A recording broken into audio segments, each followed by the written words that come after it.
कांग्रेस ने तो गोविंद गुरु जैसे क्रांतिकारियों को स्वतंत्रता सेनानी का दर्जा तक नहीं दिया था। कांग्रेस आजादी का श्रेय किसी आदिवासी को नहीं, अपने शाही परिवार को देना चाहती है। ये हमारी सरकार है जिसने गोविंद गुरु को स्वतंत्रता सेनानी का दर्जा दिया। ये हमारी सरकार ने तंटियांग मामा को सम्मान दिया। ये हमारी सरकार ने पहली बार भगवान बिरसा मुंडा की जयंती पर जनजातीय गौरव दिवस की शुरुआत की। आप मुझे बताइए, इस कांग्रेस को क्या एक भी सीट पर मौका मिलना चाहिए क्या? एक पर भी मिलना चाहिए क्या? पूरी तरह क्लीन करना चाहिए कि नहीं करना चाहिए? साथियों, कांग्रेस ने अब आजकल एक इंडी अलायंस बनाकर देश के खिलाफ बिगुल फूंक दिया है। ये लोग आपस में एक दूसरे से झगड़ते हैं, लेकिन कहते हैं कि मोदी को रोकने के लिए साथ आए हैं, लेकिन असल में उन्हें मोदी को नहीं रखना है। इंडी गठबंधन वालों को मोदी को रोकना नहीं है, देश के विकास को रोकना है। इसलिए ये लोग मोदी को गालियां दे रहे हैं, मोदी को धमकियां दे रहे हैं। मैं अपना सब कुछ छोड़कर देश सेवा के मिशन को लेकर चला हूं। मोदी के लिए मेरा भारत ही मेरा परिवार है। जो लोग अपनी तिजोरियां भरने राजनीति में आए हैं, वो मोदी को धमकी न दें। मोदी तो अपनी कमाई भी देश के काम लगा देने की आदत रखता है। मैं एमपी की धरती से बताना चाहता हूं, मोदी भक्त है महाकाल का।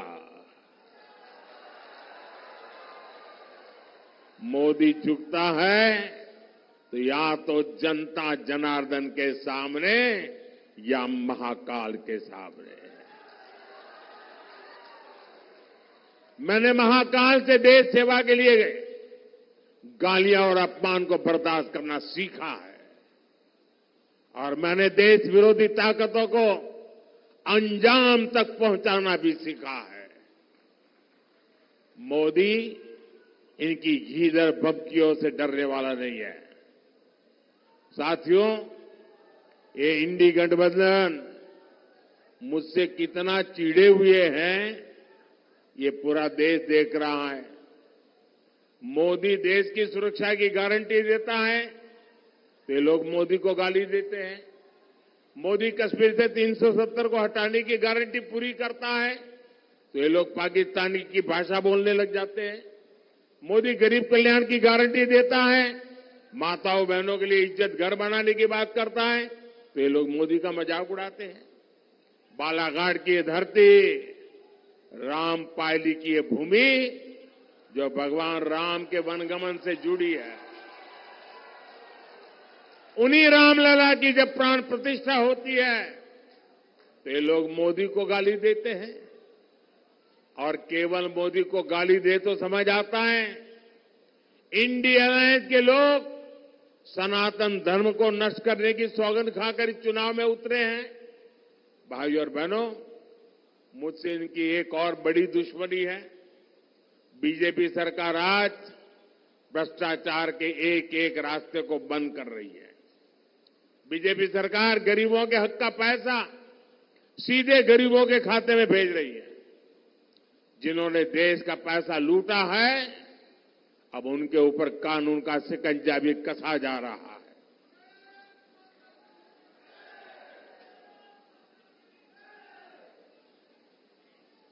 परिवारवादी पार्टियों के नेताओं के पास से खुलेआम सैकड़ों करोड़ रुपए बरामद हो रहे हैं। नोट गिनने वाली मशीनें थक जाती है, बिगड़ जाती है, खराब हो जाती है। लेकिन कांग्रेस पार्टी और इंडी गठबंधन के लोग बिना किसी शर्म के खुलेआम भ्रष्टाचारियों पर कार्रवाई रोकने के लिए रैलियां कर रहे हैं। मैं कहता हूं, भ्रष्टाचार हटाओ। वो कहते हैं भ्रष्टाचारी बचाओ। इंडिया अलायंस में इकट्ठा हुए इन लोगों की मुझसे यही दुश्मनी है। लेकिन मैं आपको गारंटी देता हूं, भ्रष्टाचार का पैसा जिस जिस तिजोरी में गया है उसे मैं बाहर निकाल के रहूंगा।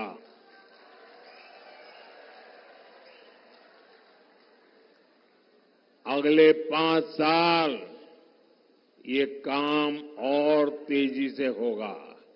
होना चाहिए कि नहीं होना चाहिए? सख्ती से होना चाहिए कि नहीं होना चाहिए? साथियों, तीसरे कार्यकाल में देश बड़े और ऐतिहासिक फैसले ले सके, इसलिए मुझे आपका भरपूर आशीर्वाद चाहिए।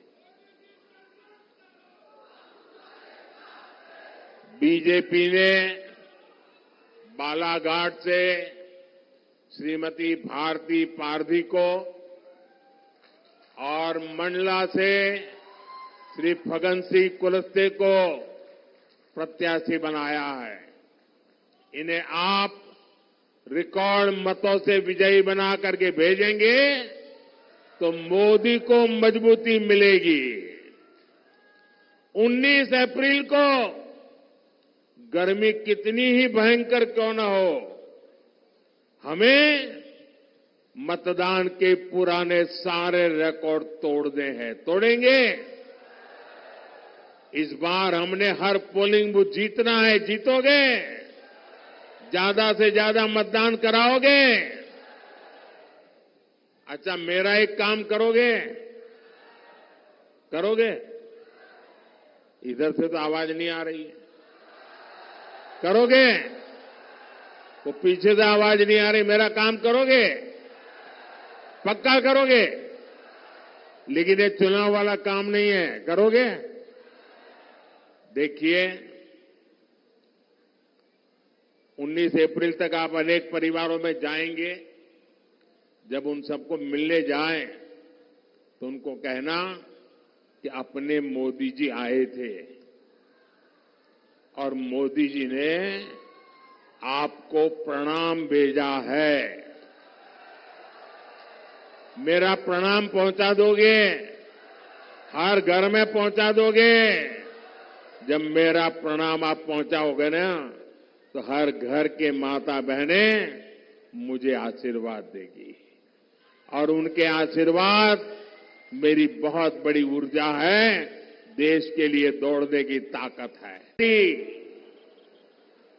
और रानी अवंतीबाई की इस धरती को प्रणाम करता हूं।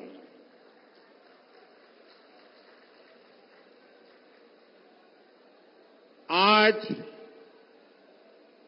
जनता जनार्दन का ये सैलाब, ये जन सैलाब ऐसा लग रहा है जैसे केसरिया सागर नजर आ रहा है।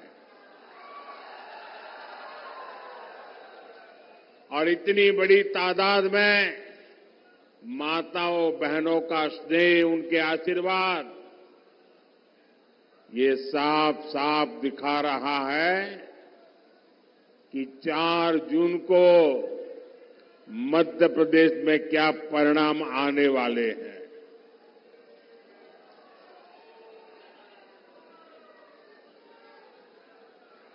4-5 महीने पहले विधानसभा चुनाव में ही यहां आप सब लोगों ने मिलकर के कांग्रेस को पूरी तरह साफ कर दिया।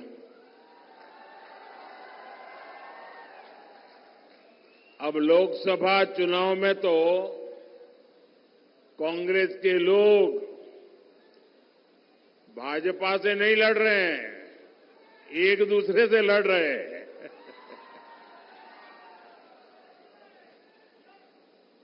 और इसलिए एमपी के कोने कोने से आवाज आ रही है, फिर एक बार,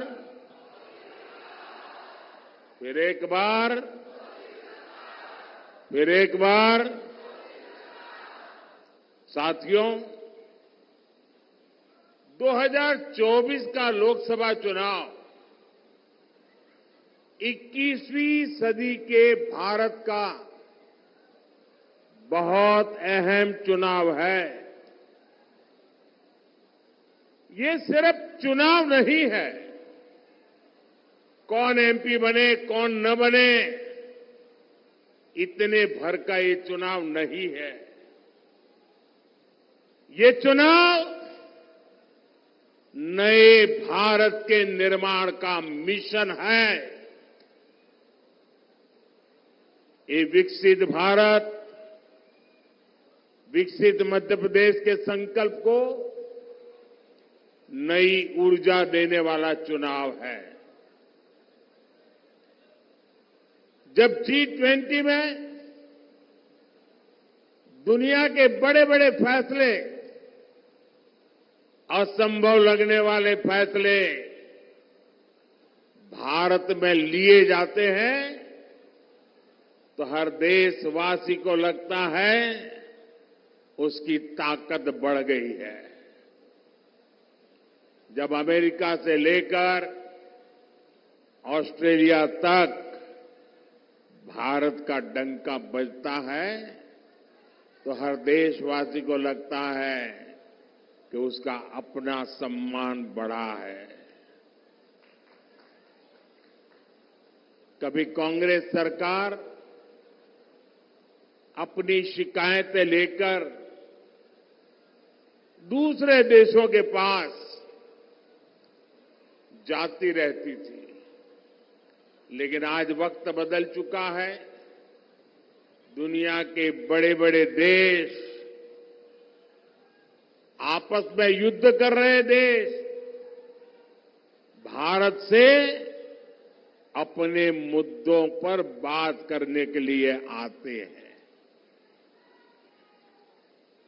अपने देश का ये रुतबा देखकर हर हिंदुस्तानी का हौसला बुलंद हो जाता है।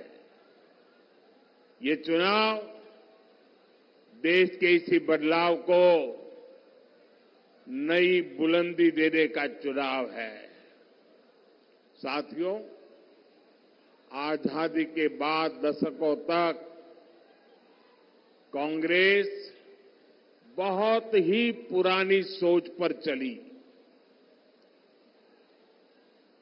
एक तो उनके मन में आजादी के आंदोलन का अहंकार भरा पड़ा था और सामान्य मानवीय ने जो आजादी के आंदोलन में त्याग किया, तपस्या की, बलिदान किया, उसको उन्होंने सत्ता में आते ही नकार दिया और एक छोटी सी कोठरी, छोटा सा परिवार का कुनबा हावी हो गया और उसी की सोच देश को पिछड़ेपन की तरफ धकेलती गई। कांग्रेस सोचती थी हम तो गरीब देश है और गरीब देश को आधुनिक सड़कों की, आधुनिक रेल की, नए एयरपोर्ट की क्या जरूरत है। कांग्रेस के बड़े नेता जिन 2-3 बड़े शहरों में रहते थे, वहां अपने लिए सुविधाएं जुटाकर ये लोग देश के दूसरे शहरों को भूल जाते थे। सबका साथ, सबका विकास के मंत्र पर चल रही बीजेपी सरकार देश के हर शहर को, देश के हर गांव को प्राथमिकता दे रही है। हमारी सरकार देश में आधुनिक इंफ्रास्ट्रक्चर पर लाखों करोड़ रुपए खर्च कर रही है। आधुनिक सुविधाओं पर इतना पैसा देश की किसी सरकार ने आज तक खर्च नहीं किया है। आज चाहे यहां सिवनी नागपुर के बीच 4 लेन हाईवे हो, गोंदिया बालाघाट सिवनी हाईवे हो, नर्मदा प्रगति पथ, विंध्य प्रगति पथ हो, आधुनिक वंदे भारत ट्रेन हो, अमृत भारत स्टेशन योजना के तहत मध्य प्रदेश के 80 स्टेशनों का विकास हो, बीजेपी सरकार एमपी का कायाकल्प कर रही है।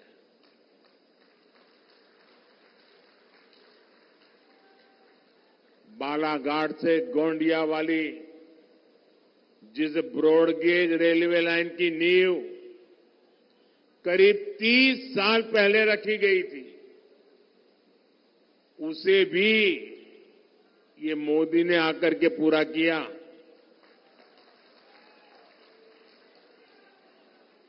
बालाघाट की 12 सिवनी हैंडलूम साड़ियों को जीआई टैग मिले। बनारसी साड़ियों की तरह उनकी भी धूम मचे। बीजेपी सरकार इसके लिए भी काम कर रही है। यही विकसित मध्य प्रदेश से विकसित भारत की मोदी की गारंटी है। ये बदलाव केवल 10 वर्षों की मेहनत का परिणाम है। इतना सारा हुआ है, लेकिन मोदी का तो यही कहना है कि ये तो अभी ट्रेलर है।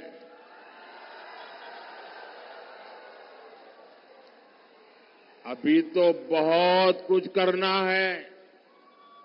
देश को बहुत आगे लेकर जाना है। भाइयों बहनों, आप मेरी जिंदगी को जानते हैं।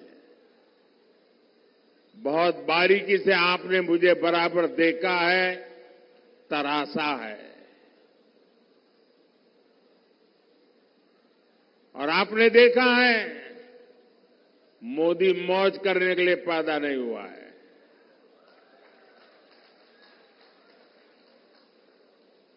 मोदी मेहनत करता है क्योंकि उसके लक्ष्य बहुत बड़े हैं।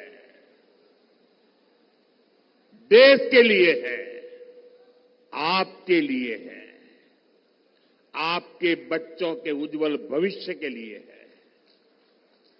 और ये मेहनत इसलिए कर रहा हूं। जब इतना सारा काम हुआ तो लोग कहते हैं, मोदी जी आप उसको ट्रेलर क्यों कहते हैं? इतना सारा कर लिया। अब मैं गांव की भाषा में अगर समझाना है तो मैं यही कहता हूं कि आपने देखा होगा गांव में दिवाली के दिनों में बड़ा रॉकेट छोड़ना है, बहुत ऊंचे जाने वाला रॉकेट छोड़ना है, तो बच्चे क्या करते हैं?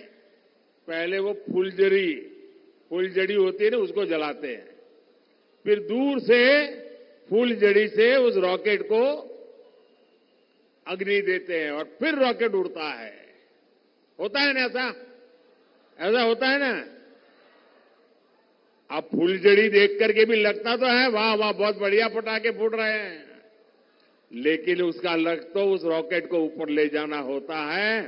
वैसे ही मोदी ने अब तक जो काम किया है ना, वो तो फुलझड़ी है, फुलझड़ी। अभी तो विकास का रॉकेट और ऊंचे ले जाना है। भारत के पूरे सामर्थ्य से असली दिवाली मननी, ये तो अभी बाकी है। और इसके लिए ही मैं आपसे आशीर्वाद मांगने आया हूं। साथियों, आज भाजपा सरकार वंचितों को वरीयता देते हुए काम कर रही है। भाजपा ने समाज के उस दलित, पिछड़ा, आदिवासी वर्ग को सम्मान दिया है जिसे पिछली सरकारों ने पहचान से भी वंचित रखा था। आज बीजेपी सरकार एमपी में 5.5 करोड़ जरूरतमंदों को मुफ्त राशन दे रहा है। ये राशन पाने वाले बहुत बड़ी संख्या में इसी वंचित समाज से आते हैं। एमपी के 44 लाख गरीब और वंचित लोगों को तब तक पक्का घर नहीं मिला जब तक मोदी ने संकल्प नहीं लिया। एक समय था जब मध्य प्रदेश में केवल 10% घरों में पाइप से पानी पहुंचता था। अधिकांश आदिवासी इलाकों में पानी की सप्लाई की सुविधा तक नहीं थी। हमने इतने कम समय में एमपी के करीब 70 लाख घरों में नल से जल की सुविधा पहुंचा दी है। आज एमपी के 80 लाख से अधिक किसानों को किसान सम्मान निधि का लाभ मिल रहा है। यहां का किसान जो चिन्नौर चावल उगाता है और जो मुझे भी बैट भी दिया गया, उसे अब पूरे देश में पहचान मिली है। यही नहीं, कांग्रेस ने हमारे आदिवासी भाई बहनों को जल, जंगल, जमीन के अधिकारों से भी वंचित रखा था। आज 1 करोड़ से ज्यादा जनजातीय समाज के लोग पेसा कानून का लाभ ले रहे हैं। लाखों आदिवासी भाई बहनों को वन अधिकार का पट्टा भी भाजपा सरकार ने ही दिया है। मध्य प्रदेश में हमारे युवा साथी मोहन यादव जी और उनकी सरकार गरीब और आदिवासी समाज के कल्याण के लिए दिन रात काम कर रही है। लेकिन साथियों, दूसरी ओर कांग्रेस है जो अभी भी अपनी पुरानी मानसिकता में जकड़ी हुई है। भाजपा जब देश में पहली महिला, आदिवासी महिला राष्ट्रपति के लिए आगे बढ़ी, तब कांग्रेस ने उन्हें हराने के लिए पूरी ताकत लगा दी। कांग्रेस ने कभी आदिवासी विरासत का सम्मान भी नहीं किया। कांग्रेस ने तो गोविंद गुरु जैसे क्रांतिकारियों को स्वतंत्रता सेनानी का दर्जा तक नहीं दिया था। कांग्रेस आजादी का श्रेय किसी आदिवासी को नहीं, अपने शाही परिवार को देना चाहती है। ये हमारी सरकार है जिसने गोविंद गुरु को स्वतंत्रता सेनानी का दर्जा दिया। ये हमारी सरकार ने टंटियांग मामा को सम्मान दिया। ये हमारी सरकार ने पहली बार भगवान बिरसा मुंडा की जयंती पर जनजातीय गौरव दिवस की शुरुआत की। आप मुझे बताइए, इस कांग्रेस को क्या एक भी सीट पर मौका मिलना चाहिए क्या? एक पर भी मिलना चाहिए क्या? पूरी तरह क्लीन करना चाहिए कि नहीं करना चाहिए? साथियों, कांग्रेस ने अब आजकल एक इंडी अलायंस बनाकर देश के खिलाफ बिगुल फूंक दिया है। ये लोग आपस में एक दूसरे से झगड़ते हैं, लेकिन कहते हैं कि मोदी को रोकने के लिए साथ आए हैं, लेकिन असल में उन्हें मोदी को नहीं रखना है। इंडी गठबंधन वालों को मोदी को रोकना नहीं है, देश के विकास को रोकना है।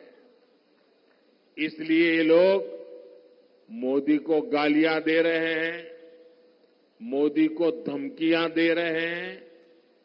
मैं अपना सब कुछ छोड़कर देश सेवा के मिशन को लेकर चला हूं। मोदी के लिए मेरा भारत ही मेरा परिवार है। जो लोग अपनी तिजोरियां भरने राजनीति में आए हैं, वो मोदी को धमकी न दें। मोदी तो अपनी कमाई भी देश के काम लगा देने की आदत रखता है। मैं एमपी की धरती से बताना चाहता हूं, मोदी भक्त है महाकाल का। मोदी झुकता है तो या तो जनता जनार्दन के सामने या महाकाल के सामने। मैंने महाकाल से देश सेवा के लिए गालियां और अपमान को बर्दाश्त करना सीखा है, और मैंने देश विरोधी ताकतों को अंजाम तक पहुंचाना भी सीखा है। मोदी इनकी घीदर भभकियों से डरने वाला नहीं है। साथियों, ये इंडी गठबंधन मुझसे कितना चिढ़े हुए हैं, ये पूरा देश देख रहा है। मोदी देश की सुरक्षा की गारंटी देता है तो ये लोग मोदी को गाली देते हैं। मोदी कश्मीर से 370 को हटाने की गारंटी पूरी करता है तो ये लोग पाकिस्तानी की भाषा बोलने लग जाते हैं। मोदी गरीब कल्याण की गारंटी देता है, माताओं बहनों के लिए इज्जत घर बनाने की बात करता है तो ये लोग मोदी का मजाक उड़ाते हैं। बालाघाट की ये धरती, राम पायली की ये भूमि जो भगवान राम के वनगमन से जुड़ी है, उन्हीं रामलला की जब प्राण प्रतिष्ठा होती है तो ये लोग मोदी को गाली देते हैं।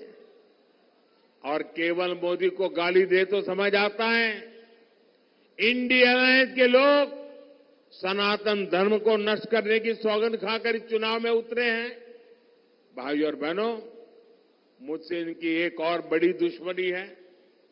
बीजेपी सरकार आज भ्रष्टाचार के एक एक रास्ते को बंद कर रही है।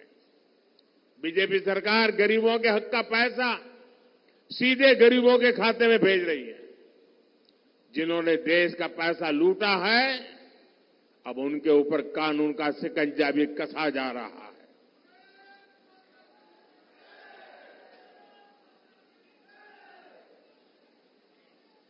परिवारवादी पार्टियों के नेताओं के पास से खुलेआम सैकड़ों करोड़ रुपए बरामद हो रहे हैं।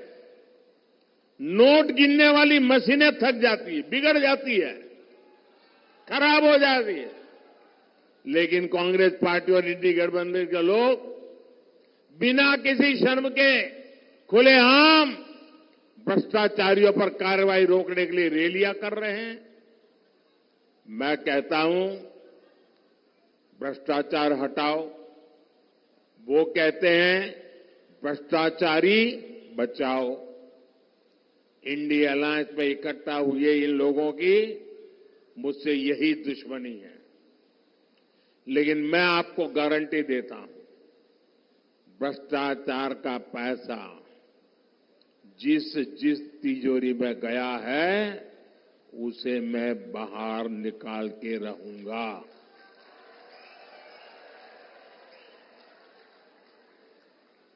अगले 5 साल ये काम और तेजी से होगा। होना चाहिए कि नहीं होना चाहिए? शक्ति